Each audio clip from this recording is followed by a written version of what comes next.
at the event challenged the graduating students to deploy the skills acquired for national development.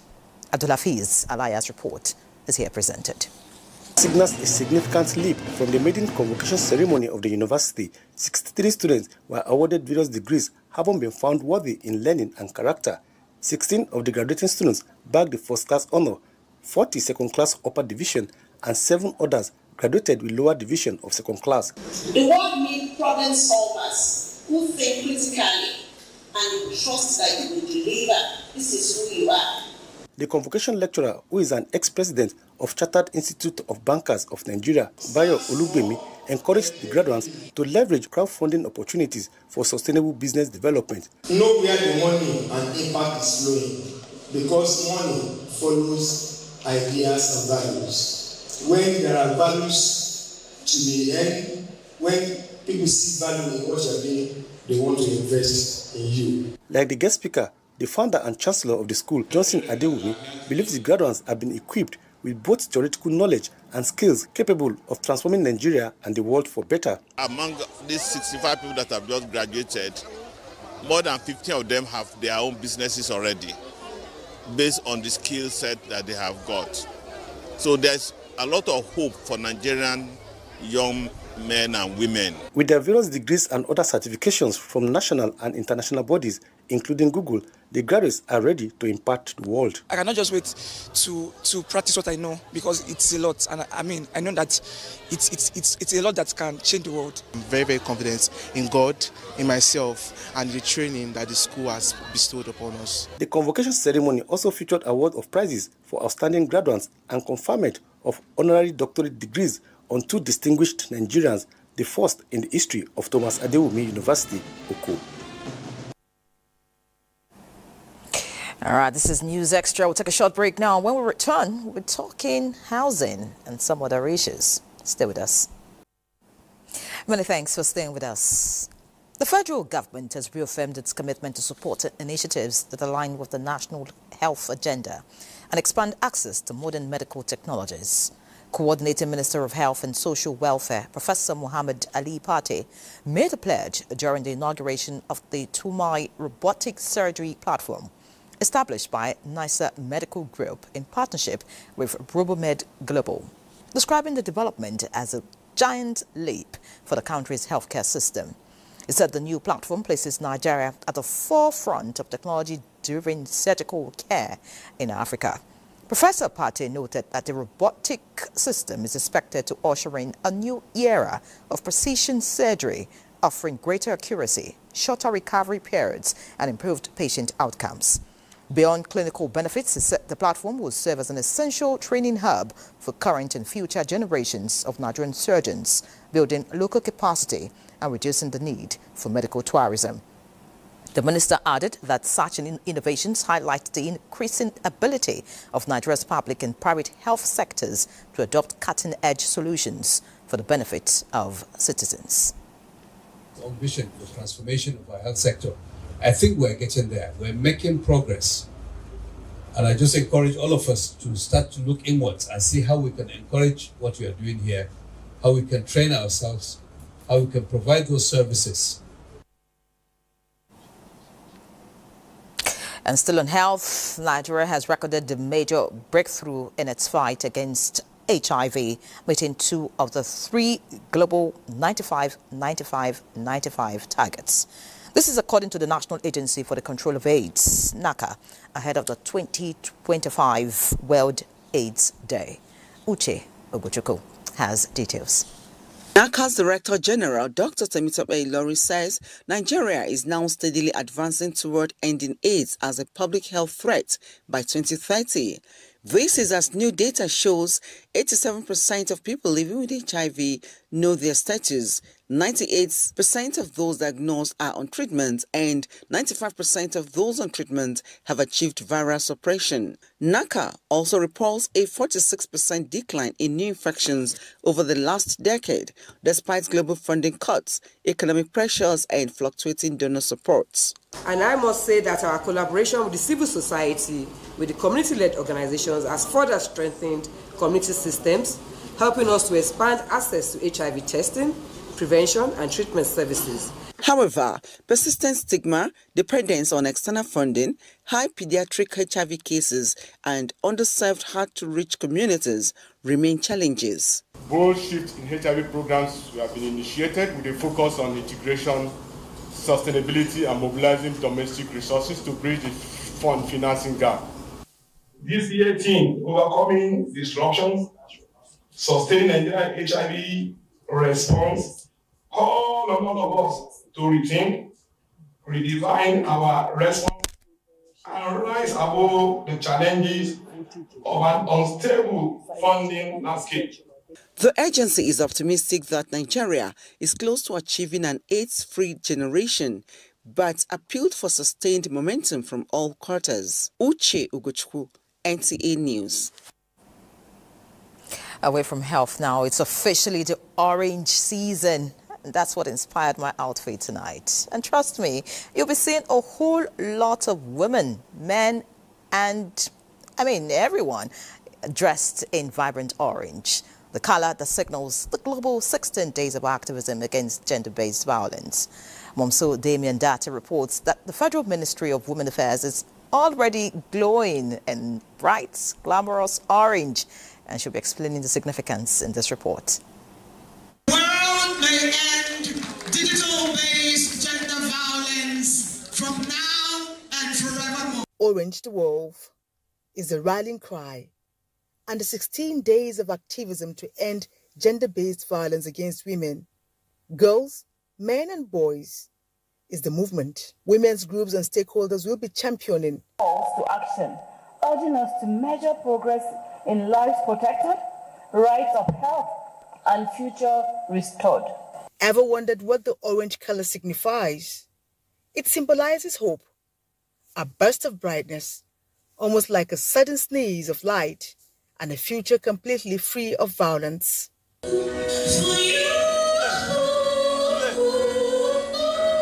about the lives of the women and the girls. This season calls together key players in the gender sector each year to reflect on progress and forge bold pathways forward. Online accountability and the right of women and girls to participate freely and safely in digital space. And that one day will shine. Momsa Damien Lati, NTA News. Beautiful. I expect to see you in orange tomorrow.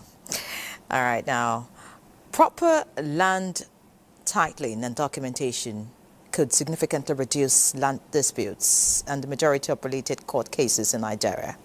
This was the observation of a renowned human rights lawyer, Femi Falana, in Kano, at the end of the 30th Conference of Directors of Lands from federal and state ministries, departments and agencies. Abdullahi Mustafa reports. Kano is hosting the 30th Conference of Directors of Lands from federal and state ministries, departments and agencies to exchange ideas and showcase its recent strides in land administration. Through automation and upgraded infrastructure, the state now earns higher land-related revenue, positioning Kano as a model for reform. Immediately when the executive governor of Kano State came into power, he realized the situation of the ministry and he has the political will to change it. Before touring facilities at the Ministry of Land and Physical Planning, resource persons, both on-site and virtual, outlined the broader benefits of the Kano model, noting its role in strengthening land governance and unlocking economic opportunities. Majority of the cases in our courts will no longer be necessary because the title of everybody is known. Land grabbers will be a thing of the past. The calculations we did actually gives us 1.5 quadrillion. Can you imagine what that can do in the system? How many roads, hospital? You plan with people. When you plan with your people, they buy into whatever program you have for them. They will guide it jealously and it becomes a reality. Land directors from the 36 states of the Federation and the Federal Capital Territory are going back to their various states and offices, better informed and committed to implement the Nigeria land titling, registration and documentation program in Kano. Abdullahi Mustafa, NTA News. Many thanks, Abdullahi, for that package. And now joining us from our NTA Kano studio is the Honorable Minister of Housing, Ahmed Musa Dangiwa. Many thanks, Honorable Minister, for joining us.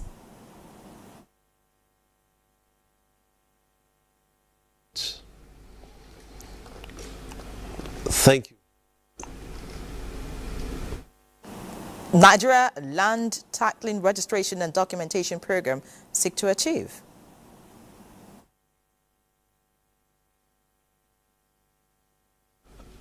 Well, we spent 2 days discussing the Nigerian Titling Registration and Documentation Program here in Kano. The purpose of this is to ensure that when we realize that it's one of the reform initiatives of the renewed hope agenda of His Excellency President Bola Ahmed Tinubu on land matters. And we realize that 90%, over 90% of the land in the country are entitled and remain unregistered. Only 4 to 5% of the all land in the country are registered and titled. And this is a great minus to the country if you look at what we are losing. If you look at the fact that with this only 4% is registered, that means over $300 billion has remained a debt capital. And that's the essence why we invited all the directors of lands, housing, and urban development within the country to sit down and discuss how do we upscale it. The National Land Title Registration Program is one of the programs we initiated, and it has commenced. We identified the states that are already on GIS that have started even that titling program. And these are the states we brought together and ensure that we discuss to see how they can upscale their own performance. And those that are lagging behind to ensure that they also meet up the challenge of titling and registration of their title. The most important thing which you need to look at is that any untitled and registered land is not an asset to the owner of that land. By titling it and registering it, you'll find that you use that asset as that land as an asset, either as a building or to secure a mortgage or to secure a loan, or it can also be traded as a commodity, as you know. So land is a wealth creation if it is well titled and registered. That's the essence of sitting down and ensure that all land should be digitized, registries should be digitized, and also the land should be systematic. There should be systematic titling of land within the countries. And it has taken place, and we're happy that most states responded, and we want to upscale it further to ensure that we at the federal government, at the federal level, we sort of engage the state governments and guide them on how to upscale it to that level. Thanks, Honorable Minister. A great initiative, I must say. But what's the challenge in this whole land registration, documentation and all of that? And speak to us about how seamless the process will be for Nigerians and, of course, affordability in doing this.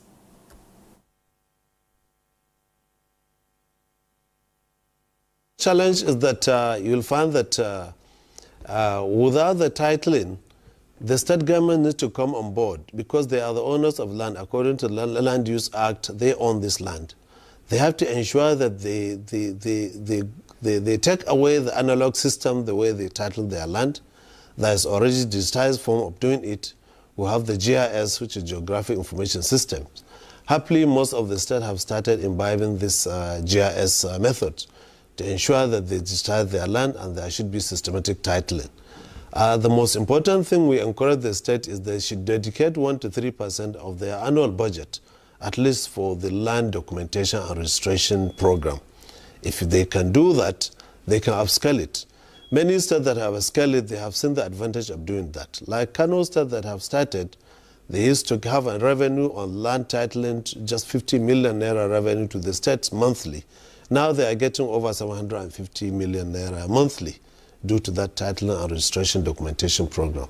So with that, you will find the state should see that as even an investment, because once you invest little, you are going to recover whatever you invested in doing that. Imagine a state that's getting 50 million, now they are getting 750 monthly as revenue on that aspect. All right, many thanks, Honorable Minister. Because of time, we need to round off the conversation, but I'd like to find out what's your ministry doing to bridge the housing gap in Nigeria?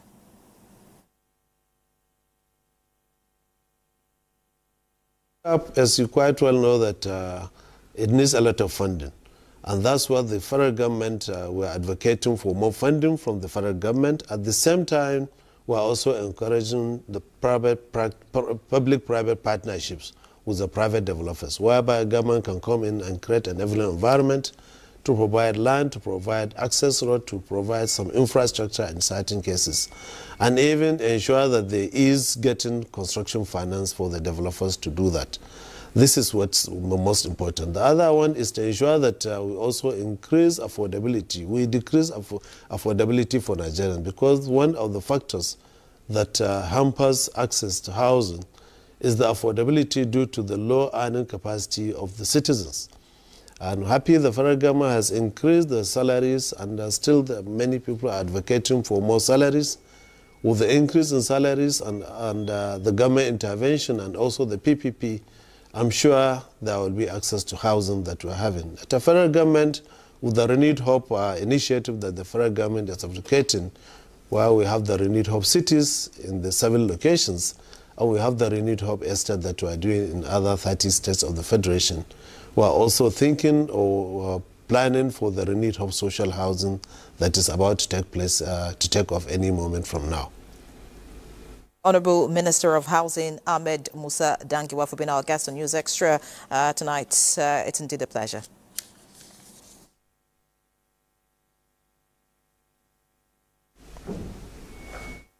So we'll move away from our Kano studio now. Let's look at other ratios. Honorable Abike Dabiri Erewa, Chairman and CEO of Nigerians in Diaspora Commission, NIDCOM, extends hearty congratulations to Gozi Ijogun, founder and CEO of Task Systems Limited, on the outstanding global recognition of her Nigerian-founded technology company as a 2025 Microsoft Partner of the Year Award winner in the United States of America.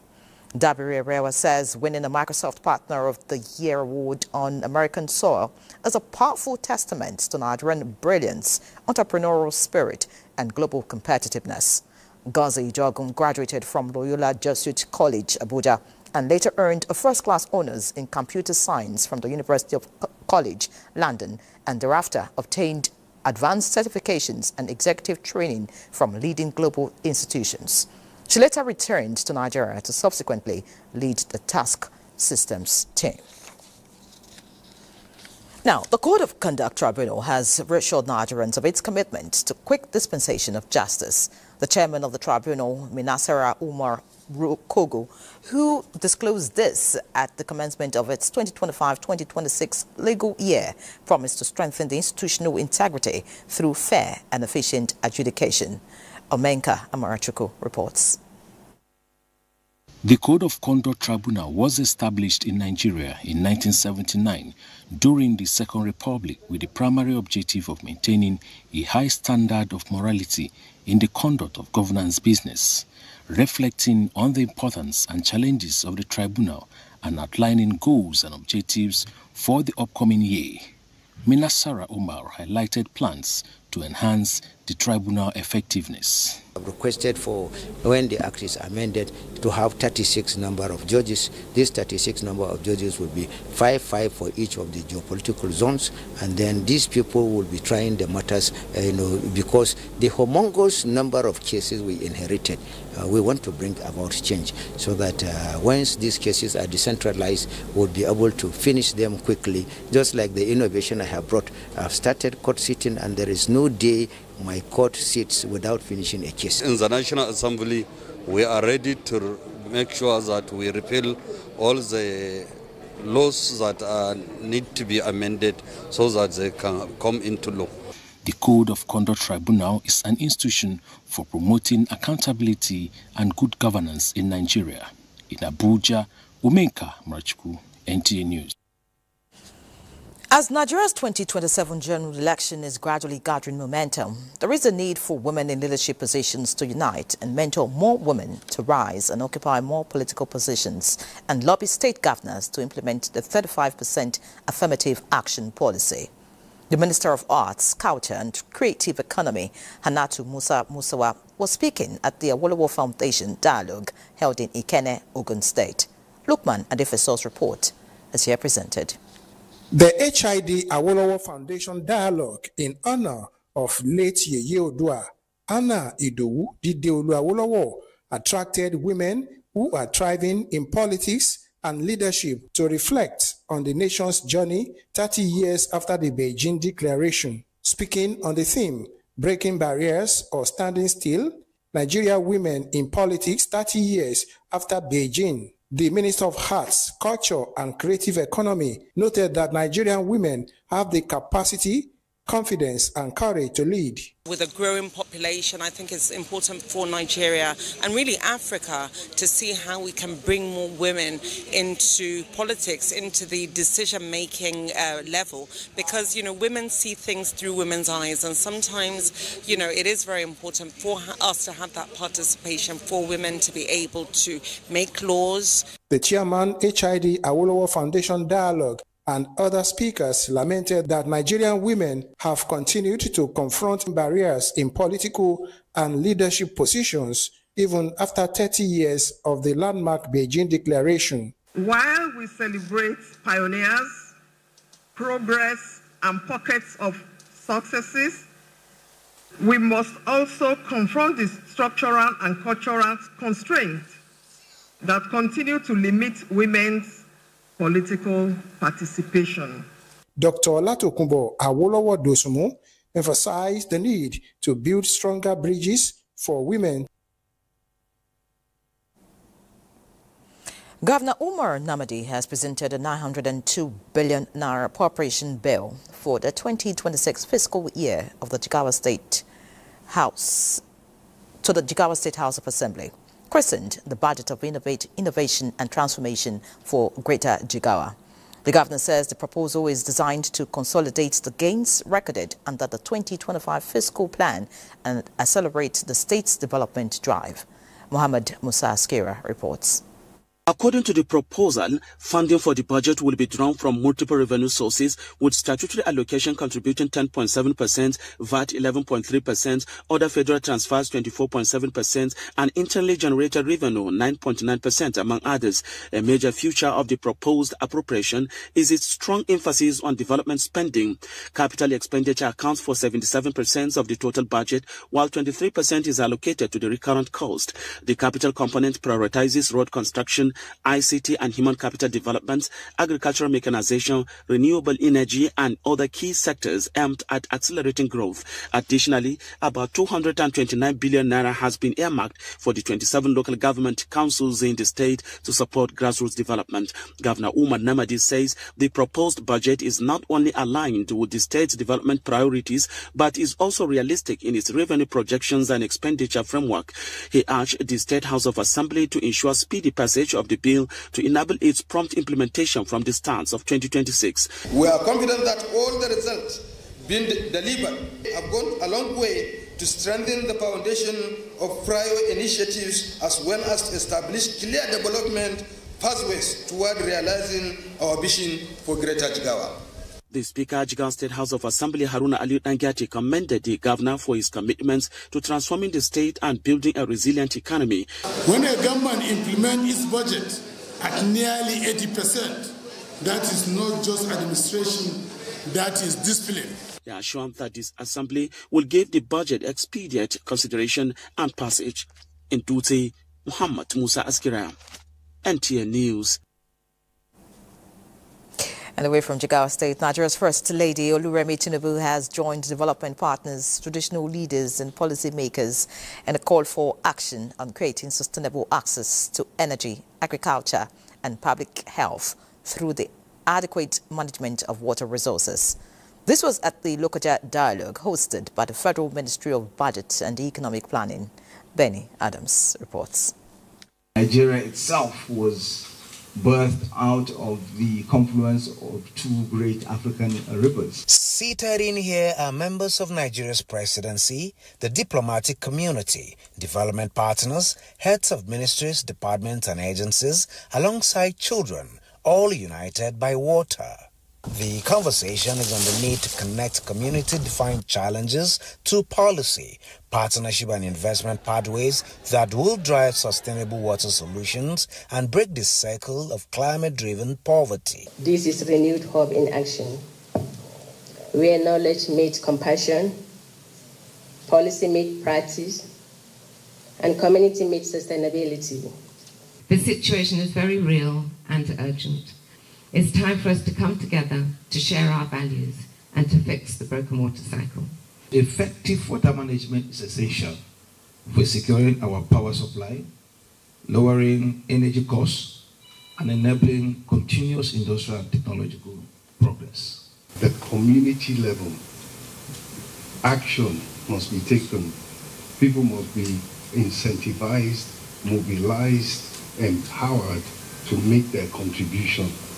The consensus here at the end of the conversation, talking about the Lokoja dialogues, is that the climate crisis is a water crisis, and the solution has to be local, where energy is considered, food is considered, as well as public health.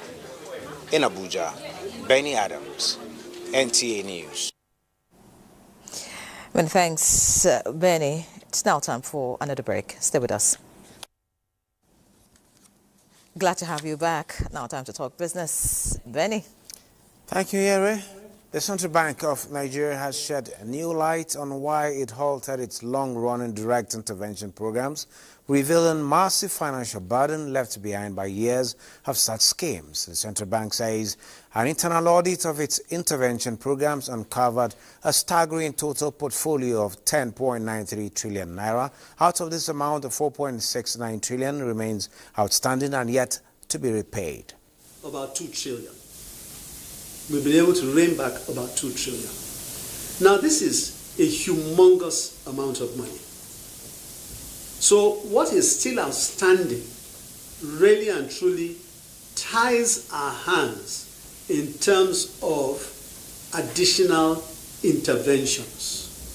I think I have to make that very clear, because you go in a direction that will easily destabilize your economy, as indeed happened in the past. Now, recent World Trade report shows artificial intelligence can boost global trade by almost 40% by 2027.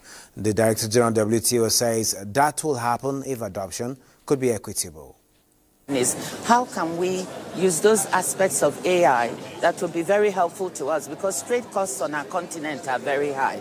And even among us, it costs us 20% more to trade with ourselves and to trade with the outside world. Perhaps the adoption of this would help. And what we are discussing here is how can partners in the G20 partner with African countries to make AI a good thing so that there's more equitable adoption. If we do that, it will benefit everyone.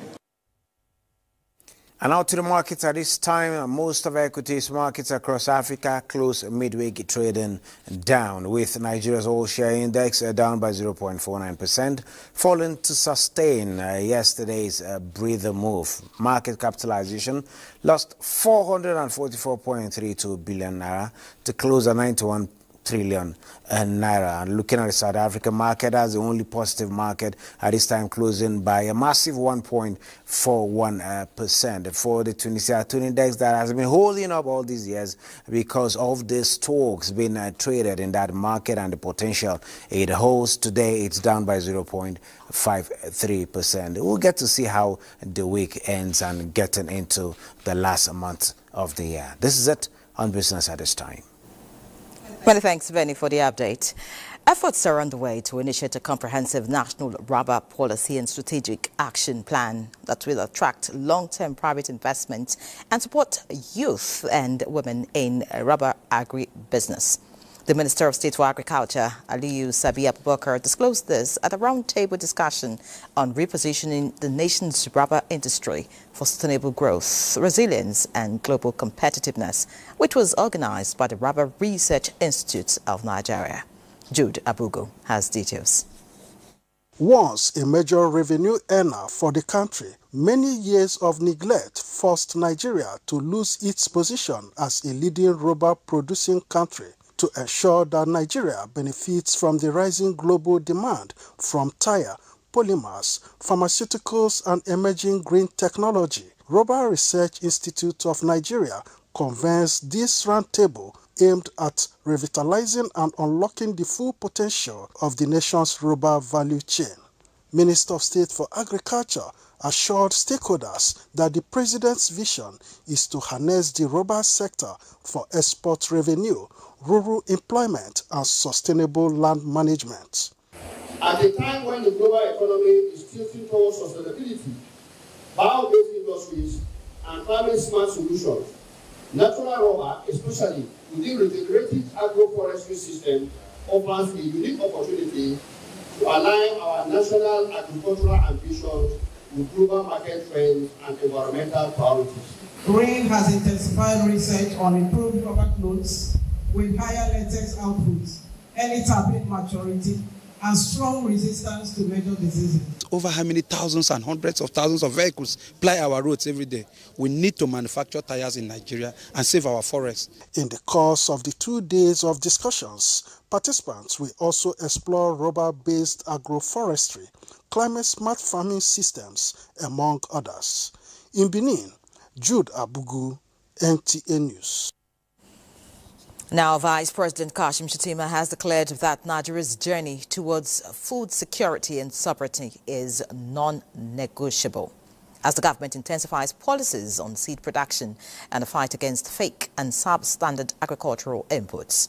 The Vice President's message was delivered at the 8th edition of the Seed Connect Africa Conference and exhibition underway in Abuja. Musa Babaliyu was there. It is the 8th edition of Seed Connect Conference and Exhibition, created to raise awareness on seed production, agricultural innovation, policy and partnership across the African continent. Seeds for African Future. The conference seeks to promote knowledge sharing, networking, and sustainable agricultural solutions. This year's edition marks a historic milestone celebrating 50 years of seed system development in Nigeria and highlighting remarkable progress in seed production, distribution, and climate resilience. The launch you are doing today is a very big contribution to our food security, not only in Nigeria, but also in Africa.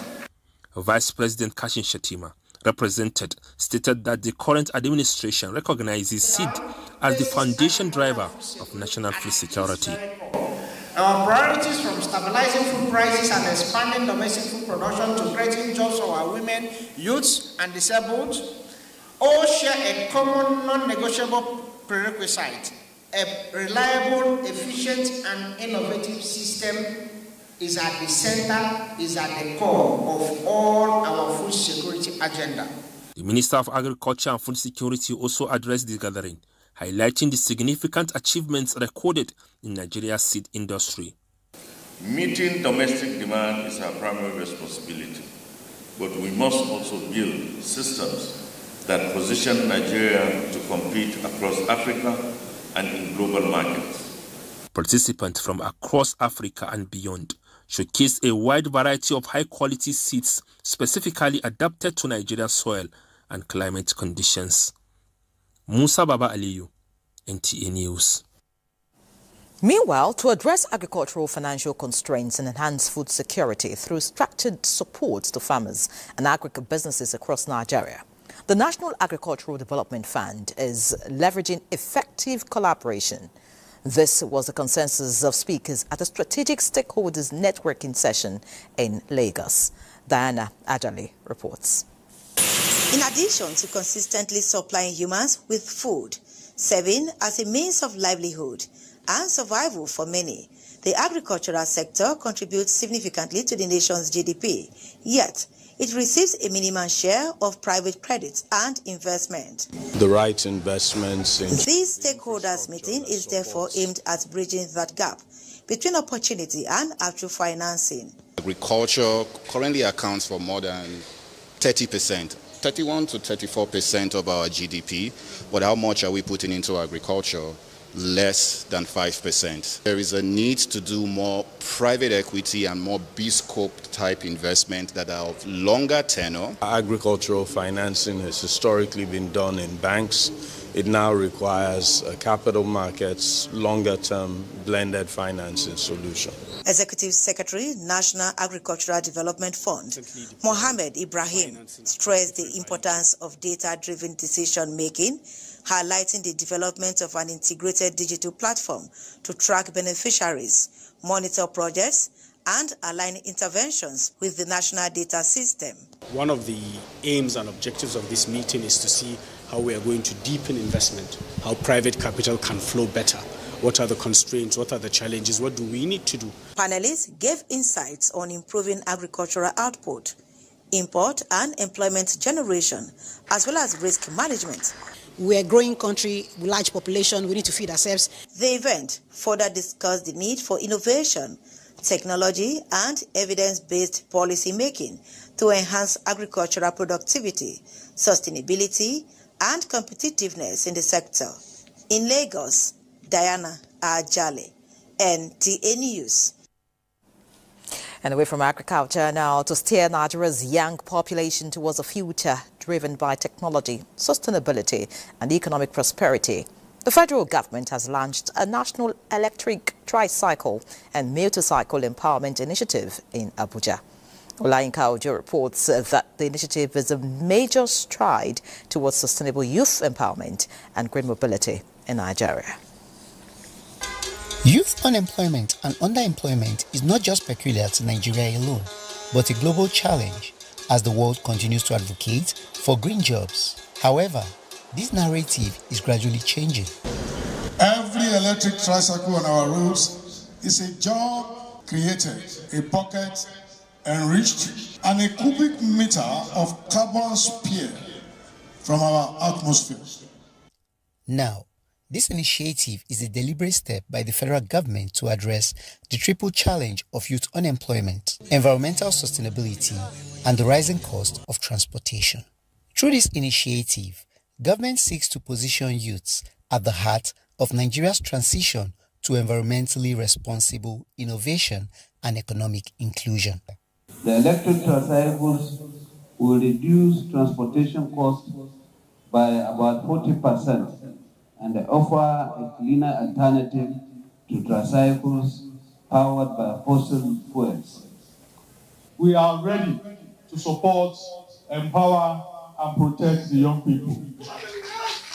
What we are launching today is a way of giving priority to the youth on the streets. Meet Justina Atabo, the first female commercial motorcycle rider in Abuja. She is a beneficiary of the initiative and has been in the business for more than 3 years. As it is today, I'm the first Okada woman in Nyanya, Abuja here. So by the special grace of God, this empowerment has touched my life. And women like me, I urge them to come out, not to stay idle. For the umbrella body of the Benefiting Association with more than 18 million registered members across the country, the initiative symbolizes hope. This is truly a new dawn of Nigerian transport sector. To the youths, the future is electric and the time to key in is now. Olayinka Ojo, NTA News. Olayinka, another break is due. Don't go anywhere. There's more news. Many thanks for remaining with us. Stakeholders in Nigeria's justice sector and development partners have converged on Abuja for a national symposium to mark 10 years of the administration of Criminal Justice Act 2015. Francis Form reports that the event convened by the Administration of Criminal Justice Monitoring Committee provided a platform to review a decade of reforms, identify persistent gaps, and outline strategies for the future of criminal justice administration in Nigeria. The Administration of Criminal Justice Act at 10 Symposium brought together government functionaries, Senior judges, heads of security agencies and civil society groups with the team, reflecting on a decade of the Administration of Criminal Justice Act 2015, achievements and future directions. Discussions centered on the transformative impact of the Act in promoting speedy trials, protecting human rights, reducing delays, and strengthening justice delivery nationwide. What is the future of Abuja? The answer, as we all know, lies in leveraging technology. The true test of the Abuja lies not only in its letter, but in its daily implementation. The Nigerian Police Force remains committed to deepening internal reforms for full and consistent Abuja compliance. The Act has also ensured a faster trial mechanism, that is in terms of day-to-day hearing. We anticipate that in the years to come we'll have a more synergized criminal justice system. The Attorney General of the Federation and Minister of Justice and Secretary to the Government of the Federation, in their separate messages, underscored the groundbreaking role of the ACJA in standardizing criminal justice procedures across the country. Justice, not merely proclaimed, but proven. A credible, predictable, and rights-compliant criminal justice system is indispensable to investor confidence. Judges and law enforcement officers are now better guided in their duties, ensuring fairness and consistency. As Nigeria marks 10 years of the Administration of Criminal Justice Act, today's symposium sets the tune for a strengthened, data-driven, and people-centered justice system. Francis from NTA News. In other news, communities in some parts of Katsina State have appealed for government urgent attention as gully erosion continues to ravage their homes and farmlands, posing serious threats to the socio-economic growth of the state.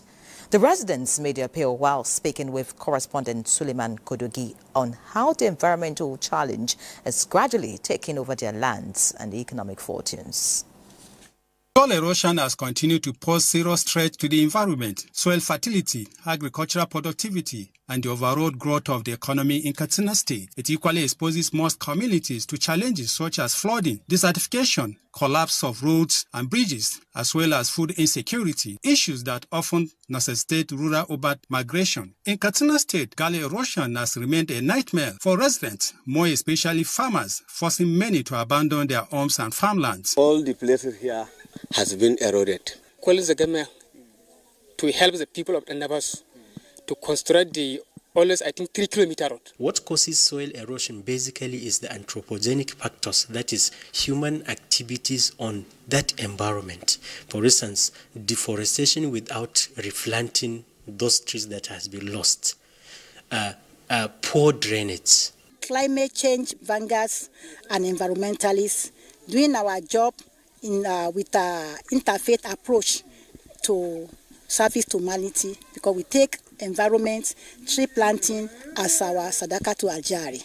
Our mission is to save the environment, and we have already launched tree planting campaign. They therefore call for community participation, stronger policies and programs, massive tree planting campaigns, and sustained public enlightenment on the dangers of soil erosion and land degradation by the government. Soil erosion in Katsina State, like every other part of the country, has become an environmental threat to sustainability and productivity, begging for urgent attention from all relevant stakeholders. Suleiman Kodogi, NTA News. And from Katsina, we head to Kogi, where a political interest group, the Kogi East Elites Forum, says it remains resolute and united behind President Bola Tinubu and Governor Ahmed Usman Ododo of Kogi State, CAM 2027.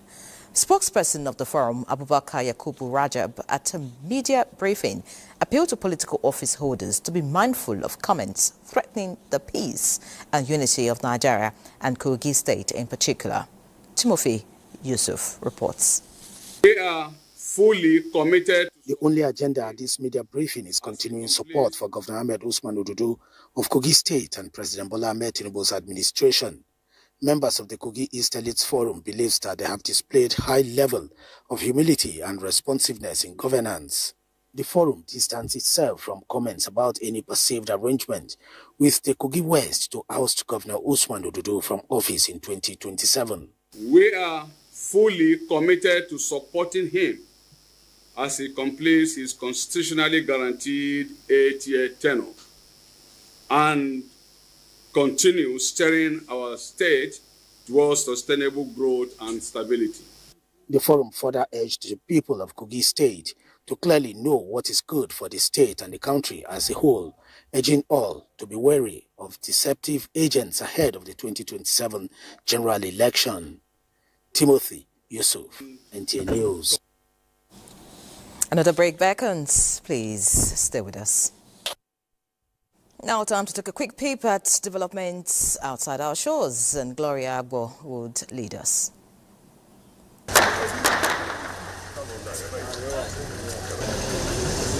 Military officers are now in charge of the nation. All borders have been sealed and state institutions suspended until further notice. Hours earlier, gunshot rang near the presidential palace in Bissau. Witnesses reported that armed men stormed the building as the crisis deepened. President Umaru Sissoco said he was being arrested inside his office and described the takeover as a coup led by the Army Chief of Staff, though he insisted no violence was committed against him personally. The announcement comes just 3 days after elections in which both leading candidates claimed victory, fueling political uncertainty.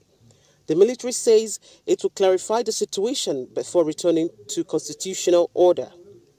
Gunfire near the Election Commission and the palace underscored the volatility of the moment. Residents were left fearful as soldiers tightened their grip on the capital. The situation in Guinea-Bissau remains fluid. The military insists it has taken total control, but questions loom over what comes next for the country's fragile democracy. Glory Agbo, NTA News. Now looking at other news, the heads of the African Union Chairman Observation Mission, ECOWAS Election Observation Mission, and the West African Elders Forum have expressed delight at the orderly and peaceful conclusion of the voting process for the presidential and legislative elections held on the 23rd of November 2025 in the Republic of Guinea-Bissau. They, however, expressed deep concern with the announcement of a coup d'etat by armed forces while the nation was waiting for announcement of the results. It regrets that this announcement came at a time when the nations had just concluded meeting with the two leading presidential candidates who assured the mission of their willingness to accept the will of the people. The bodies request the African Union and the ECOWAS to take necessary steps to restore constitutional order, as well as release the detained officials to allow the country's electoral process proceed to its conclusion. From Europe to Asia, Australia and South America, Nigerian footballers reign and stand tall. But what is the situation looking like back home in Nigeria? Now, we all know football is big business, but how is this translating to economic gains and human capital development for Nigeria? Daniel Aderiye in this report delves into the talent gap in the football world in Nigeria and how a Nigerian is turning lemons into lemonades, as captured in this bold effort to change the narrative surrounding our local leagues. This report is brought to you courtesy of Solution Journalism Initiative. You're aware that Nigeria is currently Africa's biggest export as far as football stars are concerned. And if you doubt me, well, you can check the list. However, the point is not about what is being or who rather is being exported. It's more about those who aren't. And I'm referring to the local leagues. But while it is easy to name and shame and poke fingers, there are those who are making concerted and intentional efforts to see that the narrative around football and sports development in general is not just always in the negative, but rather much more progressive. Meet Bumi Haruna, a sports journalist whose forte is reporting every and anything local football. But passion, Bumi says, is what drove him to take it even a step further and went on to become a coach. This, he says, was because of a vacuum he saw in proper coaching. What I saw then, what I discovered was that all these players had natural talent, but it was obvious that they lacked coaching. There was also a statistics back then that shows that at that time, Nigeria had less than 600 certified football coaches. And at that point, Egypt, Tunisia had over 6,000, 7,000. I saw a gap that could be filled. Going by available statistics, there are at least 1.2 million youths who seek greener pastures abroad in the sporting sector, specifically football. But the availability... Let's join Badi now for more sports news. Badi. Many thanks, Yara. Let's begin with this not too good news, as Ahmedabad has pledged to lay the foundation for the next 100 years of the Commonwealth Games after the Indian city was formally named as the host of the 2030 Centenary Games on Tuesday. And of course, Ahmedabad won the approval from the Commonwealth Sport membership at the 2025 General Assembly in Glasgow. The city, also known as Ahmedabad in the western state of Gujarat, was officially ratified by the 74 Commonwealth member nations after being recommended last month by the Commonwealth Sports Evaluation Committee ahead of Abuja, Nigeria. To golf now, the Ladies Golf Association of Nigeria has entered a new phase of leadership as Lami Ahmed assumes office as the president of the association. Her inauguration marks an important transition for the organization and sets the direction for its next two-year cycle. Ahmed brings extensive administrative experience to the role, having served as the first vice president and previously as lady captain of the IBB International Golf and Country Club Abuja. Her tenure in these positions featured initiatives that expanded participation and strengthened the association's reach, particularly across northern Nigeria.